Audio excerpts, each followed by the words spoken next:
ॐ सहना भवतु सहनौ भुनक्तु सह वीर्यं करवावहै तेजस्विनावधीतमस्तु मा विद्विषावहै। Now,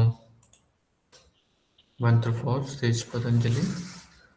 ॐ योगेन चित्तस्य पदेन वाचं मलं शरीरस्य च वैदिकेन योपाकरोत्तं प्रवरं मुनीनां पतञ्जलिं प्राञ्जलिरानतोऽस्मि।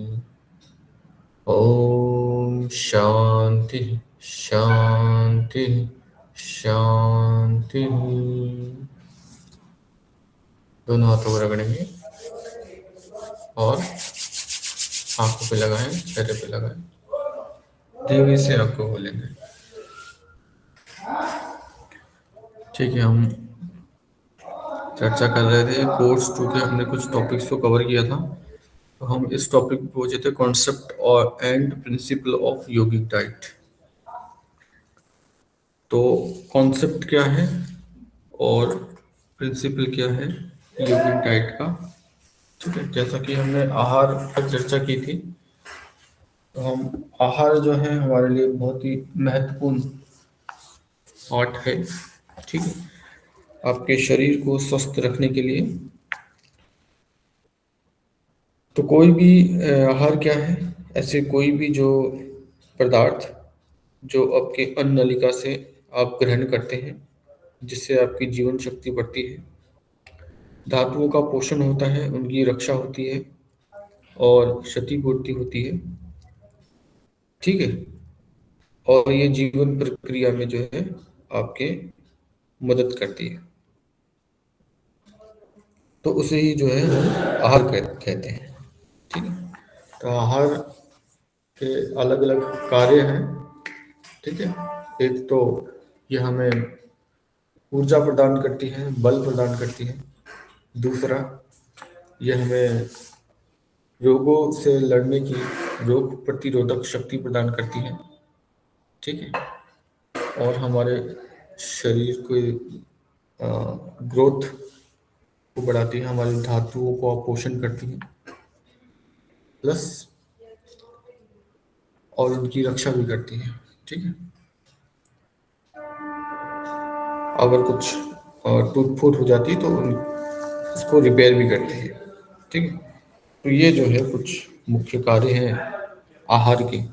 तो इस हिसाब से हम आहार को ग्रहण करते हैं ताकि हमारा शरीर स्वस्थ हो, पुष्ट हो और हमारा मन भी जो है अच्छा हो। जैसा हम आहार खाते हैं वैसे ही हमारा मन होता है। तो इसलिए यौगिक डाइट की क्या कॉन्सेप्ट है, क्या अवधारणा है, उस पर हम कुछ चर्चा करेंगे।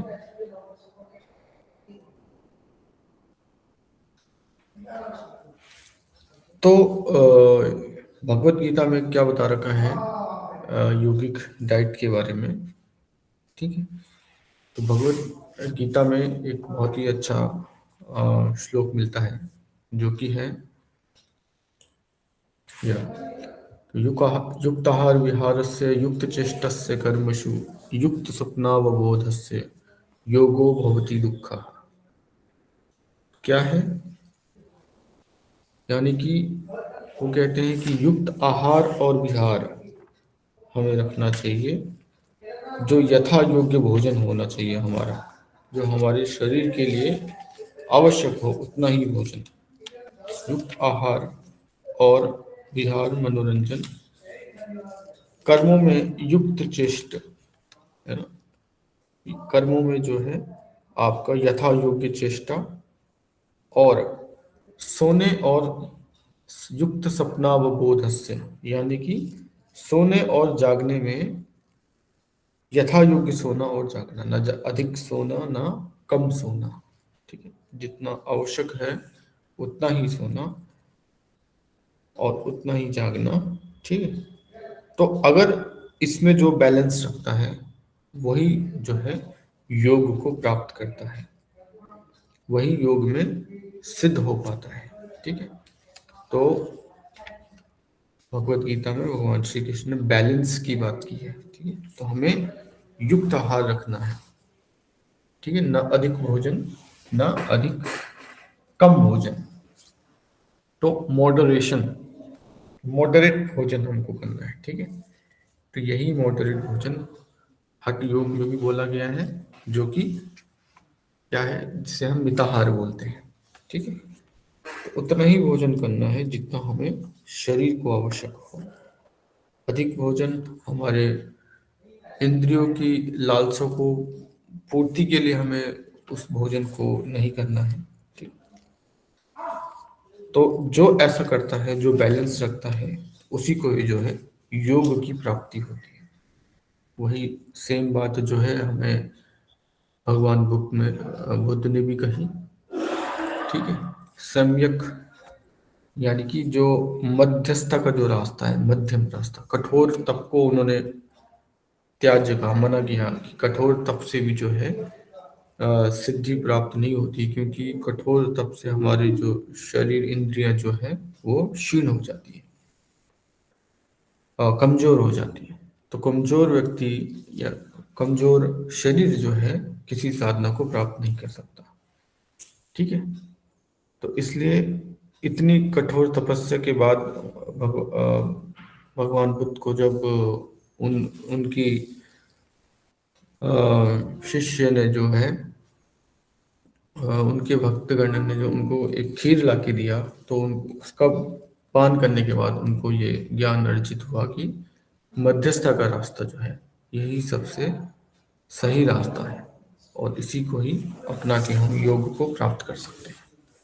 तो यही बात भगवान श्री कृष्ण ने भी भगवत गीता में बता रखी है कि युक्त आहार विहारस्य युक्त चेष्टस्य कर्मसु।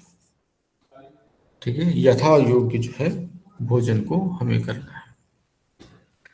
ठीक है। इसके अलावा जो है भगवत गीता भोजन को 3 कैटेगरीज में बांटता है। ठीक है। तो वो सात्विक, राजसिक और तामसिक भोजन में जो है इसको डिफाइन करता है, अलग अलग भोजन को। ठीक है। तो 3 प्रकार के भोजन, हमारे जो 3 गुण हैं, प्रकृति के जो 3 गुण हैं वही हमारे भोजन में भी होते हैं, और उसी प्रकार से जो है हमारे शरीर में भी उसका प्रभाव पड़ता है। भोजन का प्रभाव हमारे शरीर और मन में भी पड़ता है। तो 3 प्रकार के भोजन, सात्विक, राजसिक और तामसिक। ठीक है। तो 17वें अध्याय के 8वां जो श्लोक है उसमें बहुत ही अच्छा डेफिनेशन बता रखा है कि सात्विक जो भोजन है वो कैसा होता है। तो कहा है, आयु सत्व बलारोग्य सुख प्रति विवर्धिनः रस्यः स्निग्ध स्थिरः हृदयः आहारः सात्विक प्रिय। यानी कि जो आयु को बढ़ाता है, जो बुद्धि बढ़ाता है, जो बल को बढ़ाता है, जो आरोग्य को बढ़ाता है, जो सुख देता है, प्रीति को बढ़ाने वाला होता है, रस युक्त होते हैं। ठीक है। रस युक्त, चिकने होते हैं। तो ऐसे जो आहार जो होते हैं वो स्थिर बुद्धि वाले को, और जो स्वभाव से सात्विक होते हैं उनको जो है वो आहार पसंद होते हैं, वो वैसे आहार पसंद करते हैं। ठीक है। तो इसकी चर्चा हमने पिछली कक्षा में भी की थी, सात्विक, राजसिक और तामसिक आहार। तो ऐसे आहार जो फ्रेश हो, ठीक है, जो फ्रेश आहार, फ्रेश साग सब्जियां प्लस फल, ठीक है, सीरियल, नट्स, सलाद, ठीक है, दूध,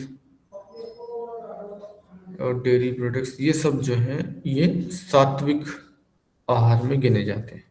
तो इसका भोजन, इसका अगर हम आहार को ग्रहण करते हैं तो हमारी बुद्धि भी जो है सात्विक हो जाती है। ठीक है, क्योंकि आहार के का प्रभाव जो है वो हमारे अंदर भी होता है। जैसा आहार खाएंगे उस प्रकार से हमारा मन भी जो है वो बनता है। तो दूसरा है राजसिक आहार। तो राजसिक आहार क्या है? तो राजसिक आहार ऐसे आहार हैं जो कड़वे हैं, खट्टे हैं, लवण युक्त, ठीक है, नमकीन, बहुत गरम, तीखे, ठीक है, स्पाइसी, रूखे जिसमें रस कम है, और शरीर को कष्ट देने वाले, दुख को, चिंता को बढ़ाने वाले, और रोग को उत्पन्न करने वाले आहार जो होते हैं उसको राजसिक आहार कहते हैं। और ये राजसिक पुरुष को पसंद होते हैं।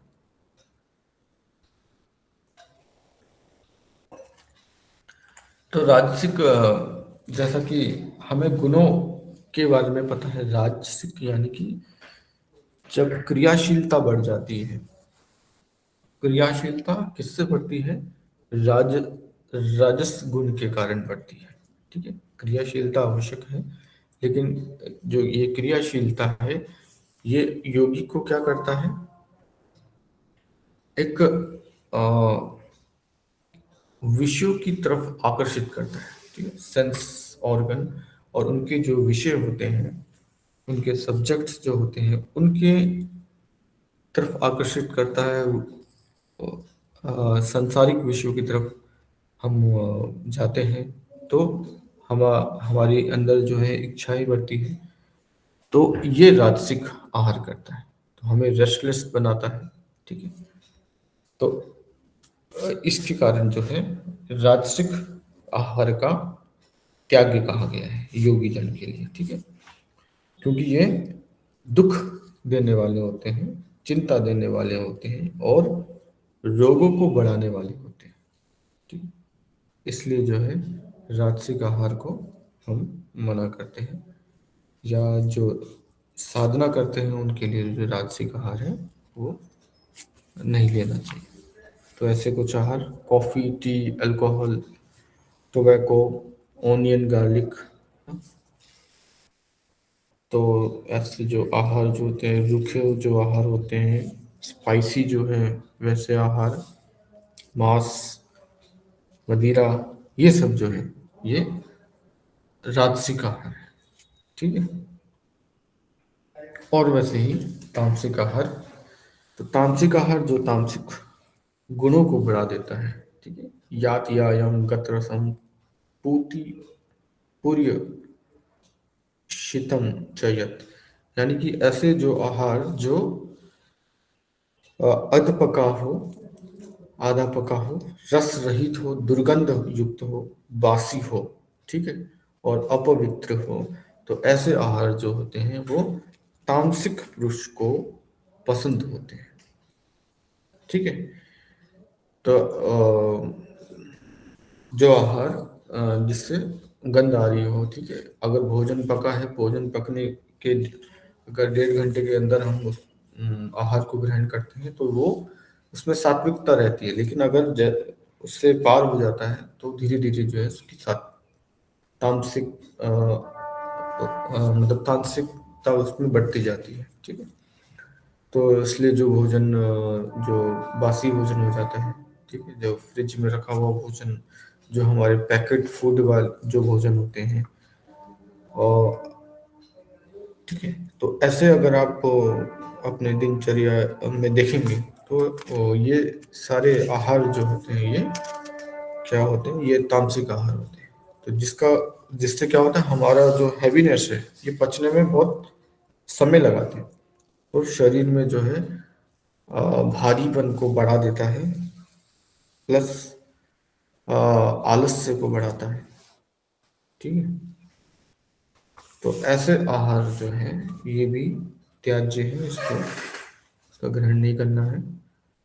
ध्यान रखना है भोजन का, क्योंकि भोजन से ही जो है हमारा शरीर और मन बनते हैं।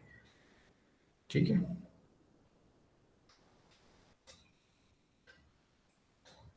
यहाँ तक समझ में आया? Yes sir. Yes sir. हम्म।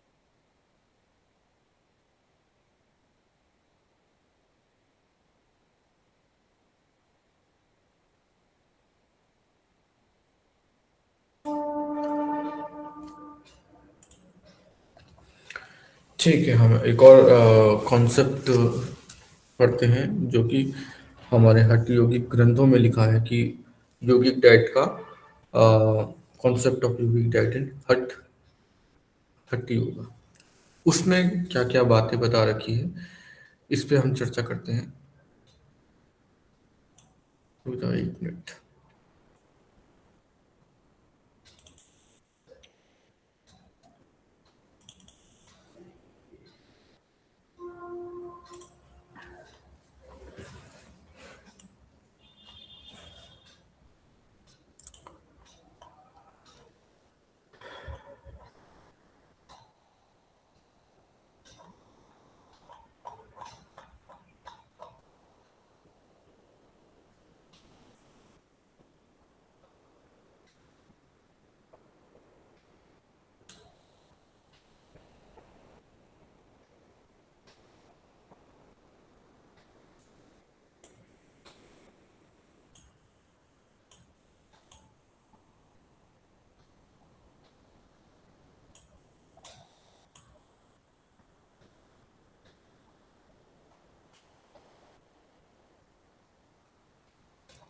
डायरेक्ट वहां से बता रहा हूँ जहाँ पे ये पुस्तक, वहीं से मैं आपको बता दे रहा हूँ। ठीक है।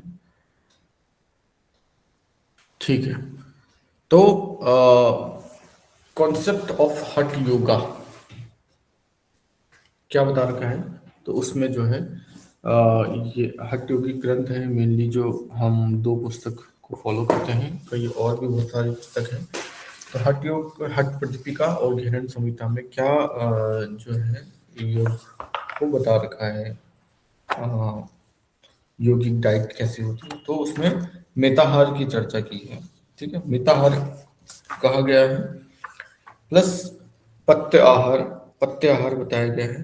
ठीक है, और अपत्य आहार बताया गया है। तो मिताहार क्या होते हैं, तो मिताहार जो मॉडरेट डाइट होती है, बैलेंस डाइट जो होते हैं, इसको मिताहार कहते हैं।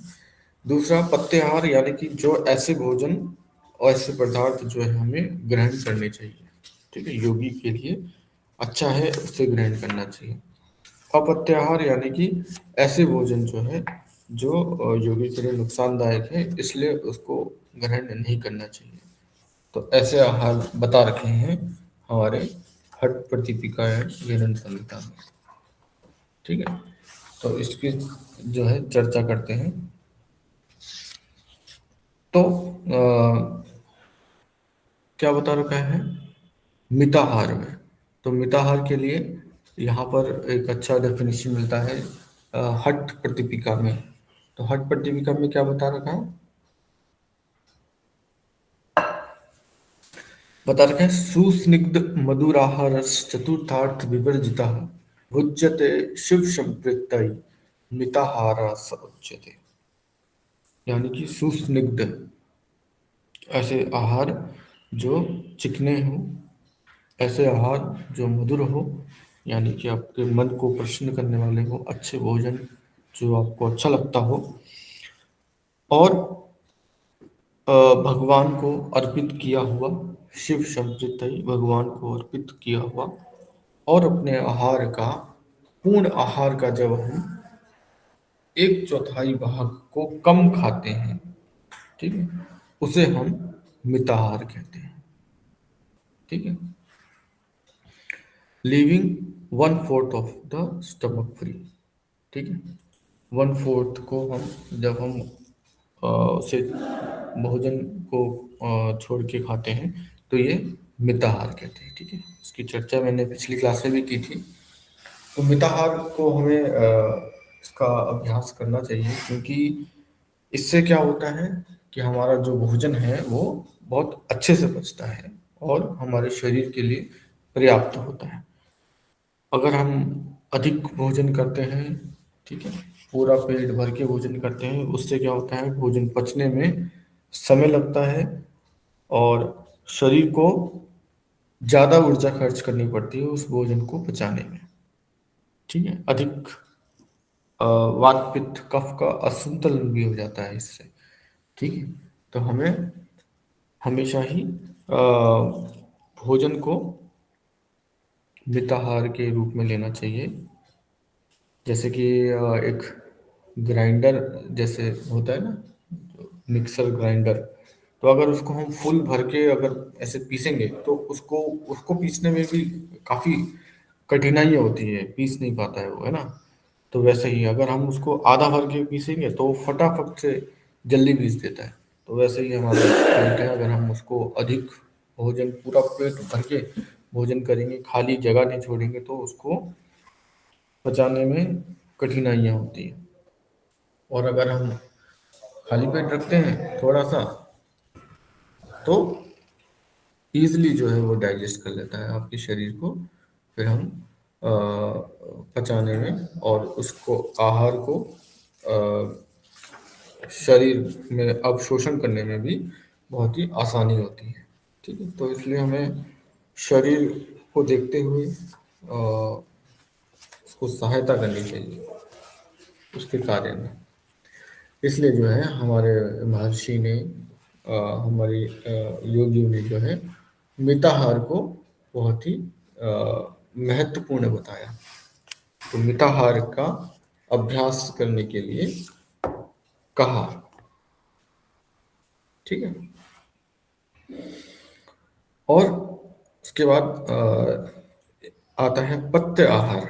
तो पथ्य आहार ऐसे आहार होते हैं जो जिसको हमें ग्रहण करना चाहिए। ठीक है, कुछ ऐसे आहार जो हैं जो पाए जाते हैं भारत में, तो उन आहार को खाने के लिए योगी जन को बोला कि ये जो है आहार आप खाने से आपके योग साधना में लाभकारी होगा। ठीक है, तो इस ये जो है 59 वर्ष में है चैप्टर 1 में। तो ये बहुत सारे आहार हैं जो कि हैं,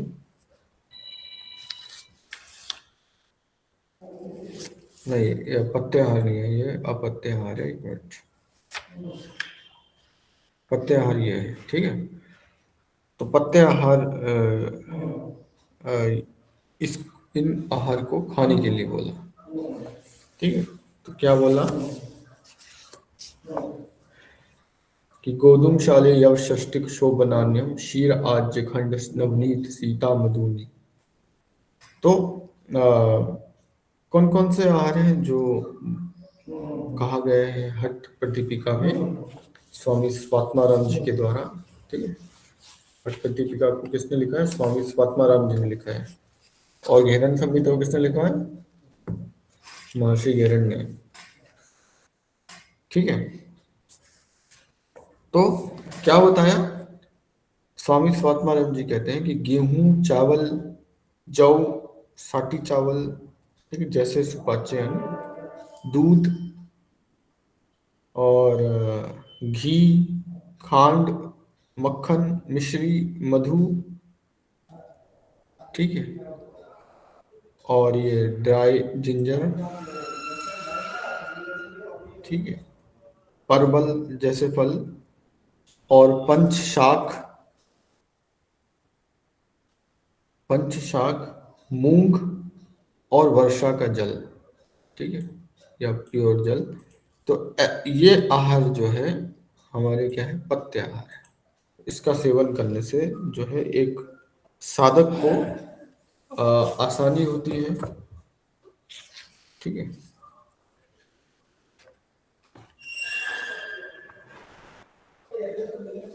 साधना करने में उसका मन और उसका शरीर जो है वो सहायक करता है ऐसा भोजन करने से। तो इस प्रकार का जो भोजन है हठ हठ योगी ग्रंथों में इनको खाने की बोला गया है। ठीक है, इसके अलावा क्या चर्चा की गई है? ये पत्य आहार है जिसकी चर्चा की है। इसके अलावा अपत्य आहार की चर्चा की है। तो अपत्य आहार ऐसे आहार होते हैं जिसको अ, मना किया गया है, इसको नहीं खाना है। ठीक है, तो इसको अवॉइड करना है। तो ये कौन सा है? कटु अन्न तीक्ष्ण उष्ण लवण हरित शाक सोवीर तेल तिल शीर्षक मध्य मत्स्यान। यानी कि जो आहार जो कटु हैं, कड़वे हैं, खट्टे हैं, अम्ल तीक्ष्ण, ठीक है, तीखे हैं, नमकीन, लवण, उष्ण, ठीक है, बहुत गर्म, हरित शाक, कुछ हरे शाक को भी जो है मना किया गया है। सौवीर, ठीक है, यानी कि जो खट्टी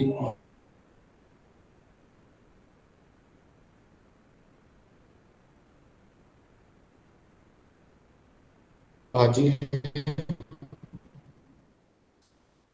तेल तेल सरसों, मध्य, ठीक है, मांस मछली, बड़ा बड़े आदि का मांस, ठीक है, ये मना किया गया है। दही, छाछ, कुल्थी, ठीक, बेर, ठीक, खल्ली, हींग, लहसुन। तो ये सारे जो चीजें हैं, ये सारी खाने की चीजों को महर्षि स्वामी स्वात्मारायण जी ने मना किया कि इनको नहीं खाना, क्योंकि ये योग साधक के लिए अपत्य है। योग साधक में योग साधना में विघ्न कारक है। ठीक है, तो इनको मना किया गया।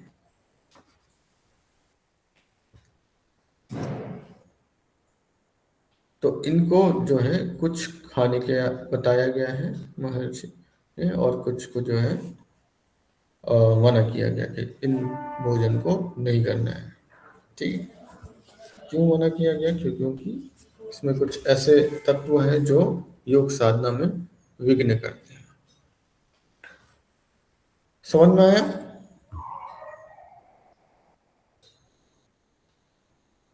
Yes, sir.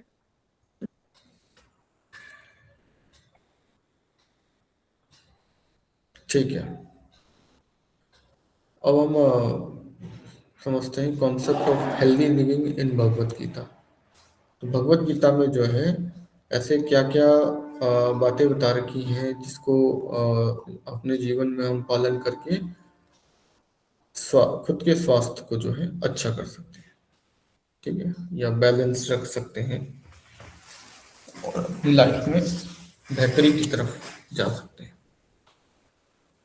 तो concept of healthy living in Bhagavad Gita, इसमें कुछ प्रिंसिपल्स बताए गए हैं। ठीक है,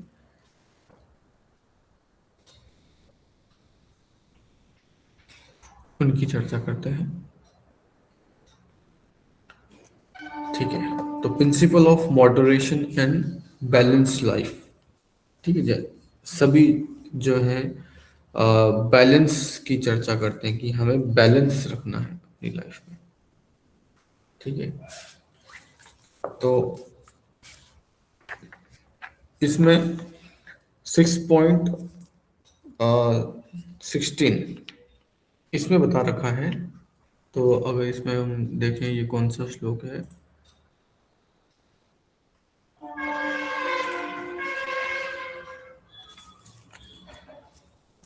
ठीक है, तो ये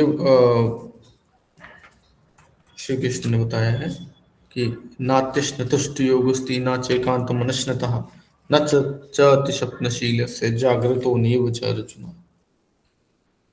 तो योग जो है किसको सिद्ध नहीं होगा इसकी चर्चा उनमें की है। तो जो लोग जो है बहुत खाने वाले हैं, ठीक है, और जो बिल्कुल नहीं खाने वाले, ठीक है, जो बहुत ज़्यादा खाते हैं और जो बिल्कुल नहीं खाते हैं, जो बहुत ही ज़्यादा शयन करते हैं, जो बहुत ज़्यादा सोते हैं, और जो है बिल्कुल नहीं सोते हैं। तो इस प्रकार के जो लोग हैं उनको जो है क्या है, उनको योग प्राप्त नहीं होगा, उनका जो योग है वो सिद्ध नहीं होने वाला है, ठीक है। क्योंकि अगर जो बहुत ज़्यादा खाएगा तो उसका जो शरीर है वो बहुत ज़्यादा हैवी हो जाएगा, ठीक है, आलस्य को प्राप्त करेगा वो, और साधना में विघ्न होगा, ठीक है। और जो कम भोजन करेगा, बहुत कम भोजन करेगा, तो उसके जो है इंद्रियां क्षीण हो जाएंगी, इंद्रियों में जो शक्तियां हैं वो कम हो जाएगी, ठीक है। जैसे कि भगवान बुद्ध ने जो है अपनी साधना में महसूस किया कि बहुत ही कठोर अभ्यास भी जो है योग में सिद्ध नहीं होता, क्योंकि कठोर अभ्यास से हमारी इंद्रियां क्षीण हो जाती हैं और कमजोर शरीर कभी साधना को प्राप्त नहीं करता है, ठीक है, अपने लक्ष्य तक नहीं पहुंचता है। तो इसलिए हमारे शरीर को स्वस्थ रखने के लिए हमें बैलेंस जरूरी है। तो जो बिल्कुल नहीं खाता है उनको भी जो है योग प्राप्त नहीं होगा, जो बहुत ज्यादा सोते हैं उनको भी योग प्राप्त नहीं होगा, और जो बिल्कुल नहीं सोते हैं, ठीक है, सिर्फ साधना करने से ही अगर बिल्कुल नहीं करेंगे तो आपका जो मन बुद्धि है और उसमें असर पड़ेगा, ठीक है, और फिर वो अपनी साधना जो है नहीं कर पाएगा। तो इसमें ये उपतारक है। तो क्या करना है, करना क्या है हमें, उसके अगले ही सूत्र में श्री कृष्ण ने बताया, जिसकी चर्चा मैंने अभी की, कि युक्त आहार विहारस्य युक्त चेष्टस्य कर्मसु युक्त सपनावबोधस्य योगो भवति दुःखः। तो बैलेंस रखना है, ठीक है, यथा योग्य आहार विहार, यथा योग्य कर्मों में चेष्टा, यथा योग्य सोना और जागना, ठीक है। तो इस प्रकार से अगर आप रखोगे तो आपको जो है योग में सिद्धि होगी, आप सिद्ध हो पाओगे। तो बैलेंस रखना जरूरी है, यही बात कही है श्री कृष्ण ने, principle of moderation and balance. तो हमारे जीवन में बैलेंस जरूरी है, ठीक है। आयुर्वेद में भी चर्चा की गई है क्या, सरक संहिता में, कि शरीरम आद्यम खलु धर्म साधन। तो शरीर ही जो है माध्यम है अ, सभी धर्मों के पालन के लिए, ठीक है। शरीर के द्वारा ही हम अपने सभी कर्मों को कर सकते हैं, इसलिए शरीर का स्वस्थ होना आवश्यक है, ठीक है। तो ये चर्चा की गई है, पहला बताया principle of moderation and balance life, ठीक है। तो इन श्लोक्स को समझो, समझने के बाद अपने जीवन में धारण करो। ये जब हम करेंगे तो हम अपने लक्ष्य को प्राप्त कर पाएंगे। दूसरा बताया प्रिंसिपल ऑफ इक्वानिमिटी, ठीक है, समत्व का भाव, समभाव। तो जब हम योग की डेफिनेशन पढ़ते हैं तो इसकी भी चर्चा करते हैं। तो दूसरे अध्याय का 48वां जो श्लोक है,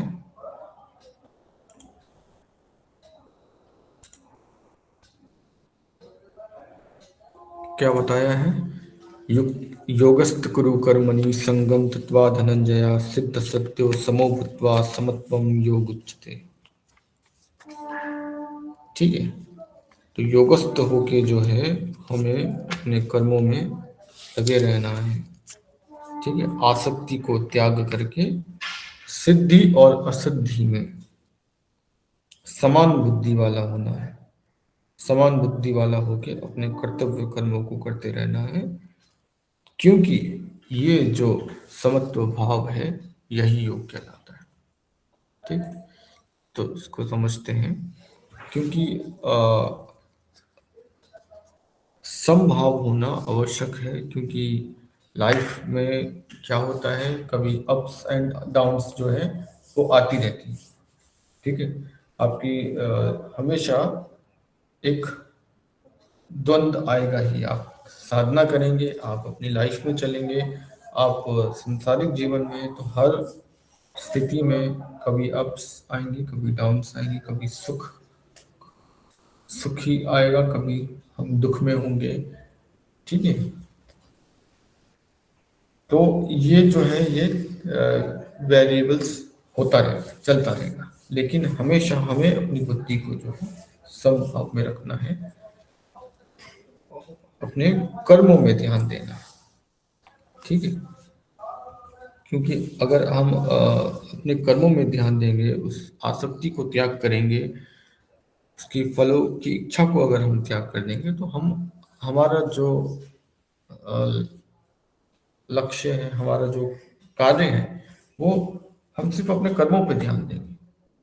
तो अगर हम इस प्रकार से कर्म करें तो हम हमारा ध्यान सिर्फ हमारी ड्यूटीज पे ही होगा। तो अगर हम अपने कर्मों पे ही ध्यान देंगे तो उसके फल अपने ईश्वर हमको प्रदान करेंगे। और इससे क्या होगा कि हम इससे होने वाले तनाव और इससे होने वाली जो एंजाइटी है उससे हम दूर होंगे। ठीक है, तो अगर हमने ये सीख लिया, हमने ये अ, ऐसा काम करना सीख लिया, तो हमारा ध्यान कभी भी रिजल्ट में नहीं जाएगा, क्योंकि रिजल्ट जो है हमारे हाथ में नहीं होता है। हमारा हाथ में क्या है, हमारे हाथ में जो है उस पर ही हमें फोकस रखना है, जो कि परफॉर्मिंग आवर ड्यूटीज, हमें सिर्फ अपने काम में ध्यान रखना है। तो इस प्रकार से अगर हम अपने कर्मों में ध्यान रखें और कर्म करके, सिर्फ कर्मों में ध्यान करके इसको छोड़ दें, तो हम अ, बहुत सारी सिचुएशन से इसको अवॉइड कर पाएंगे। ठीक है,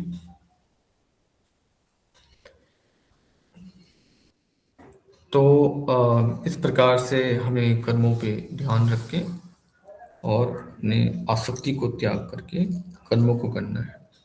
तो ये समभाव जो है इसको धारण करना है। तो अगर हम ये धारण करते हैं तो हमारी लाइफ भी अच्छी होगी, क्योंकि हमारा मन जो है अगर हम शांत रहेगा तो हमारा शरीर और हमारा शरीर भी स्वस्थ रहेगा। ठीक, क्योंकि मन से ही जो है हम हमारा शरीर की भावनाएं जुड़ी होती है। अगर मन अशांत है तो वैसे ही धीरे धीरे हमारा शरीर भी जो है उसमें विकार आना शुरू हो जाते हैं। ठीक, तो अगर आप स्ट्रेस फ्री हैं, स्ट्रेस नहीं है, बिल्कुल शांत है, तो आपका शरीर भी ऑटोमेटिक स्वस्थ होता है और बहुत लंबे समय तक कार्य करता है। ठीक है, तीसरा है प्रिंसिपल ऑफ माइंड कंट्रोल। तो अपने मन को नियंत्रण में लाना।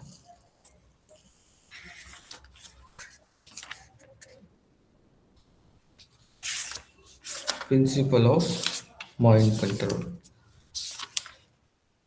तो क्या बता रखा है श्री कृष्ण ने, तो छठे अध्याय के 5वें श्लोक में ये चीजें बता रखी हैं, बहुत ही अच्छी बात है।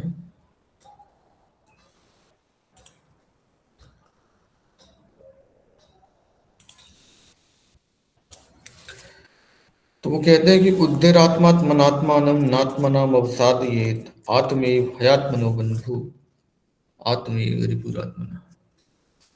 क्या कहते हैं कि हमें अ, हमें हमेशा जो है खुद का उद्धार करना है। ठीक है, खुद के ऊपर लेके जाना है, उसको अधोगति में मत लेके जाओ। ठीक है, हमेशा अपने मन को, खुद को जो है ऊपर की ओर लेके जाना है, क्योंकि ये आपकी ही जिम्मेदारी है। आपकी ही पूर्ण जिम्मेदारी है खुद को ऊपर लेके जाने की। तो हमेशा ही उसको ऊपर लेके जाएं और उसको नीचे ना लेके जाएं, क्योंकि आपका जो मन है वही आपका मित्र है, और आपका मन जो है वही आपका शत्रु भी है। ठीक है, मन ही आपका मित्र है और मन ही आपका शत्रु है। तो अपने मन को हमेशा ही ऊपर लेके जाना है, मन को हमेशा ही अच्छे विचारों से युक्त रखना है, शांत रखना है, ताकि मन भी जो है आपका सहयोगी बने, आपको ऊपर लेके जाए और आप अपने लक्ष्य को प्राप्त करें। क्योंकि कहते हैं ना, मनेव मनुष्याणाम कारणम बंध मोक्षे, मन ही आपका अ, मोक्ष का कारण है और मन ही आपका बंधन का कारण है। जिसने अपने मन को नियंत्रण में लेके आ गए, वो, उसका लिए मन जो है उसका मित्र हो जाता है, और मन आपको अच्छी दिशा में लेके जाता है, क्योंकि मन जो है सबसे ताकतवर है, हमारा सबसे शक्तिशाली अंग है हमारे शरीर का। और मन को अगर आप नियंत्रण नहीं कर पाते तो वो आपका शत्रु बन जाता है, और वो आपके बंधन का कारक हो जाता है, संसार के बंधनों का कारण। मन जो है अपने इंद्रियों के संपर्क में आके उनके विषयों में जाता है, उनके विषयों में आकर्षण करता है और उन विषयों की तरफ भागता है। तो वो हमेशा अपने विषयों की तरफ जाता रहेगा, और आपकी ऊर्जा जो है वो उन विषयों को पाने की में खर्च होती जाएगी। तो इसलिए जो है मन को नियंत्रण में लेके आना है, और जिसने अपने मन को नियंत्रण में ले आया वो उसका बंधु होता है, मित्र होता है, और जो अपने मन को नियंत्रण में नहीं ले आ पाता वो उसका शत्रु हो जाता है। तो ये हमारी खुद की रिस्पॉन्सिबिलिटी है। We are the responsible for our own rise and fall. ये हमारी खुद की रिस्पॉन्सिबिलिटी है कि हमें खुद को कैसे ऊपर लेके जाना है। कोई और आपका कोई और आपके सुख के लिए और दुख के लिए जिम्मेदार नहीं है। आपको खुद को कैसे सुखी रखना है, खुद को कैसे ऊपर ले जाना है, ये आपकी ही रिस्पॉन्सिबिलिटी है। तो इसलिए हमेशा हमें अपने मन को अच्छे विचारों से युक्त रखना है, जिससे जो है हमारा मन जो है हमेशा प्रसन्न रहे। ताकि हमारा मन अगर प्रसन्न रहता है तो हमारी बुद्धि जो है वो अच्छे से काम करती है, हमारे शरीर अच्छे से कार्य करता है। ठीक है, यहीं पर छठे अध्याय के छठे सूत्र में भी यही लिखा है कि बंधुरात्मा मनतस्य येनात् मेवात् मनः जितः। यानी कि जिसने अपने जीवात्मा, अपने मन इंद्रिय सहित उसको नियंत्रण में लेके आ गया, वो जीवात्मा के लिए जो मन है वो उसका मित्र है। और जो अपने मन इंद्रियों को जो है नियंत्रण में नहीं ला पाता वो उसका शत्रु हो जाता है। ठीक है, तो हमें जो है अपने मन से कामनाओं को, क्रोध को, लोभ को, जेलसी की, ये सब जो है इनको, इनसे दूर रखना है हमको, और अपने अंदर में शांति को स्थापित करना है। ठीक है, तो जो वो कर लेता है वो खुद को ऊपर लेके जाता है। ठीक है, समझ में आया? Yes, sir. ठीक है, एक और चर्चा करते हैं, ये प्रिंसिपल ऑफ नॉन अटैचमेंट।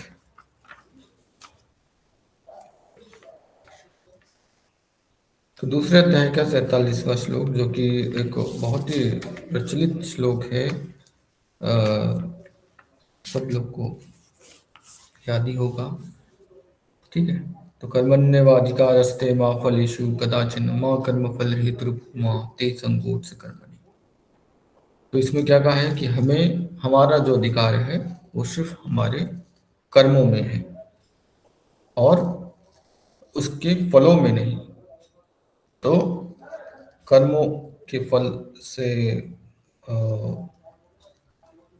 हटके जो है हमें अपने सिर्फ कर्मों में ध्यान देना है और आसक्ति का जो है त्याग करना है। ठीक है, तो ये बहुत ही अच्छा श्लोक है और कई गाने भी हैं। ठीक है, अ,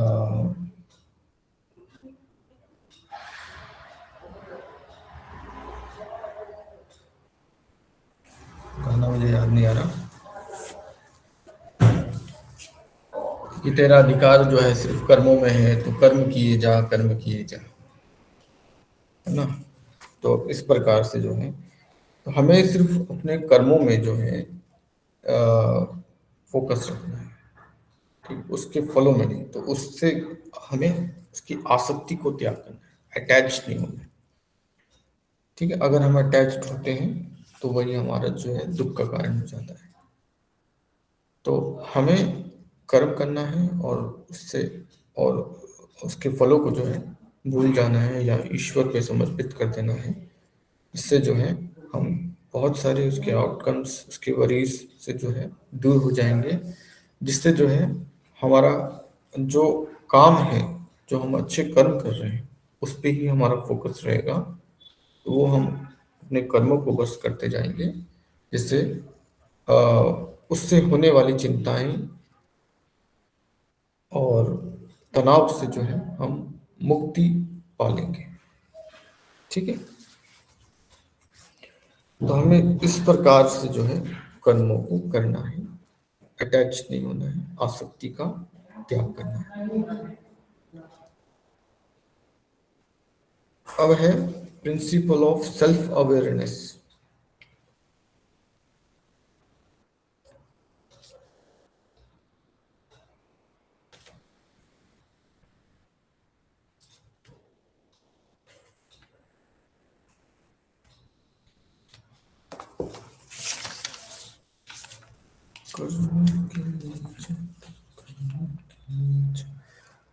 ठीक है, प्रिंसिपल ऑफ अवेयरनेस।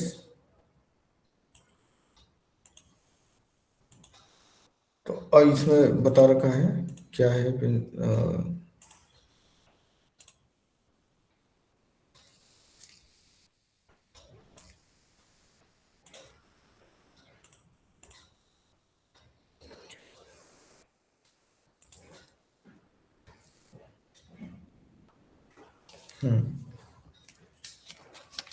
तो क्या बता रखा है, देहिनो इसमें यथा देहे कौमारम यौवानम जरा तथा देहांतर प्राप्तिर धीरस्तत्र न मुह्यति।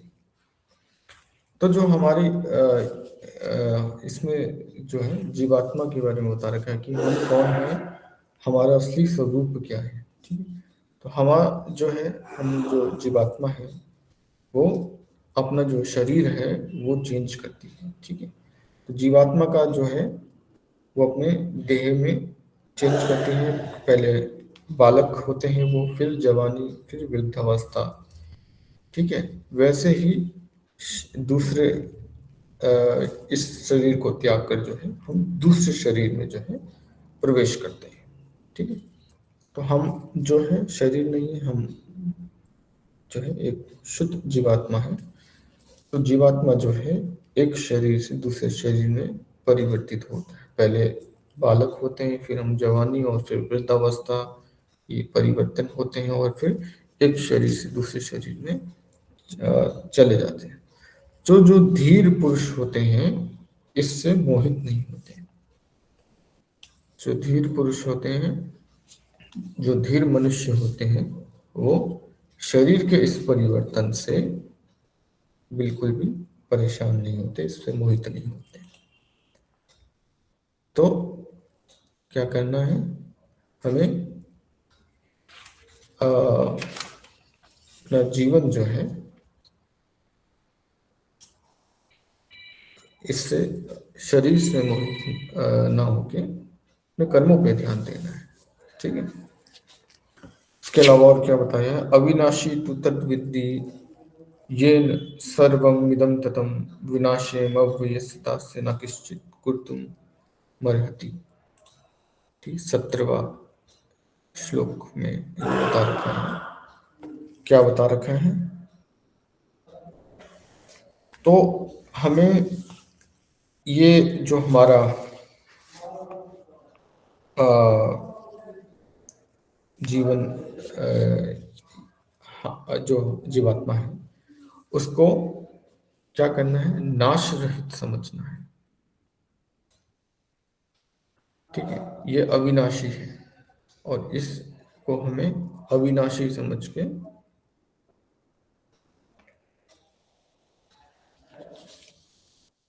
हमें आगे बढ़ना है।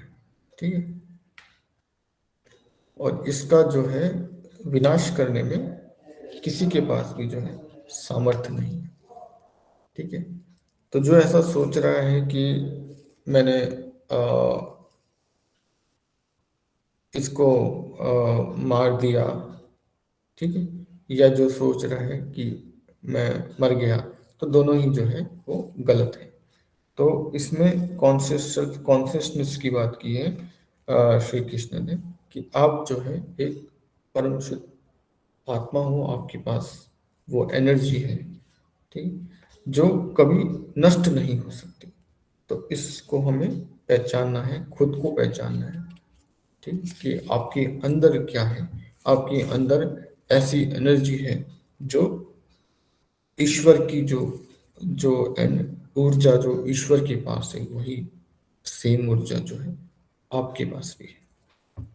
तो आपको खुद को पहचानना है, अपनी प्योर अवेयरनेस को समझना है कि आप प्योर हैं।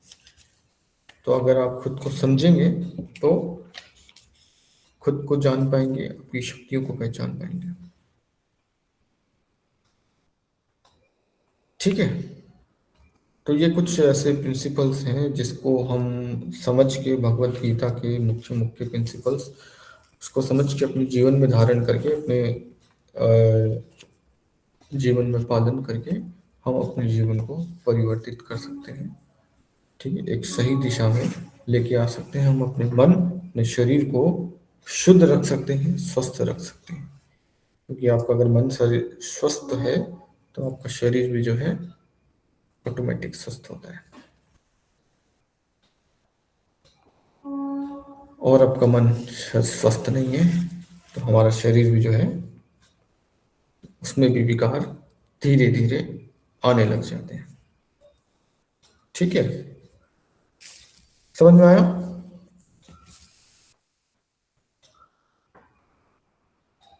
Yes, sir.